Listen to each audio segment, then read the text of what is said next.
cukup strategik termasuk beberapa pintu khas untuk melarikan diri. Ia sekaligus memerlukan satu perancangan yang tersusun bagi memastikan serbuan ini tidak sia-sia.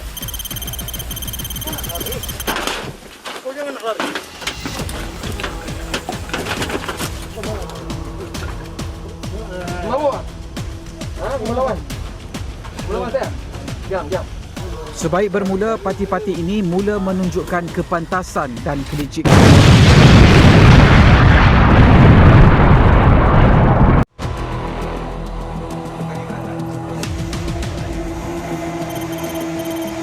Serbuan dimulakan pada awal pagi selepas taklimat oleh unit operasi imigresen. Maklumat awal diperoleh hasil aduan awam dan bisikan anggota imigresen. Lokasinya di sekitar Bangi.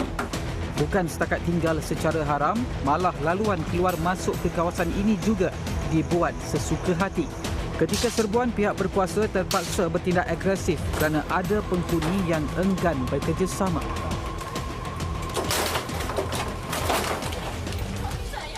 Apa saja alasan diberikan mereka, namun yang pastinya tiada sebarang dokumen dimiliki walaupun sudah berada di Malaysia selama beberapa tahun. Dokumen sini ada tak? Ya. Dokumen ada? Dokumen sini sudah hilang dulu waktu mau untuk urus permit dulu sudah dia bawa kabur orang. Habis tak ada dokumen sini sudah berapa lama? Sudah berapa ya? Berapa tahun sudah? Ya mungkin dalam 3 tahun lah. 3 tahun tak ada dokumen? Seterusnya, kawasan perniagaan di Balakong jadi sasaran. Kali ini parti dijadikan pelayan pelanggan di kedai makan sebelum lelaki hidung belang memilih siapa yang ingin dibawa pulang. Lokasi ini bertukar kecoh apabila mereka menyedari kehadiran pihak berkuasa. Gadis-gadis di sini bukan sahaja menyalahguna permit, tetapi ada antara mereka yang tidak mempunyai sebarang dokumen. Bapa ayamnya pula bertindak agresif dengan mencetuskan provokasi terhadap pihak berkuasa.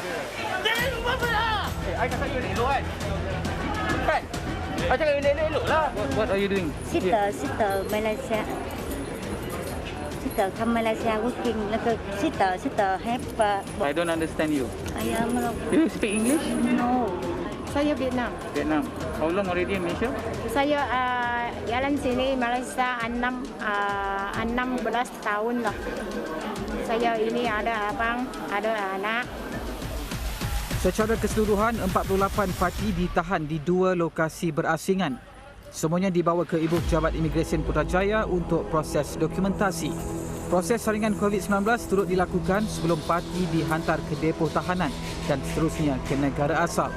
Siri ini hanya mendedahkan sebahagian daripada lambakan pendatang asing tanpa izin di negara ini. Tahu atau tidak, sudah banyak penempatan haram dibina parti di negara ini, sama ada di dalam semak atau di sebalik belukar dan menunggu masa untuk diselak. Nantikan siri kedua yang menerjah ke perkampungan haram parti. Laporan Hilmi Malik dibina dengan cukup strategik termasuk beberapa pintu khas untuk melarikan diri. Ia sekaligus memerlukan satu perancangan yang tersusun bagi memastikan serbuan ini tidak sia-sia.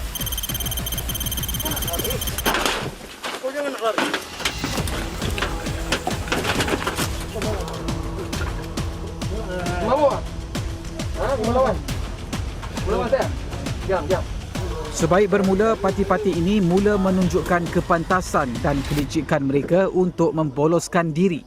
Ada juga yang degil dan berkeras untuk tidak membuka pintu hingga pihak berkuasa terpaksa bertindak agresif.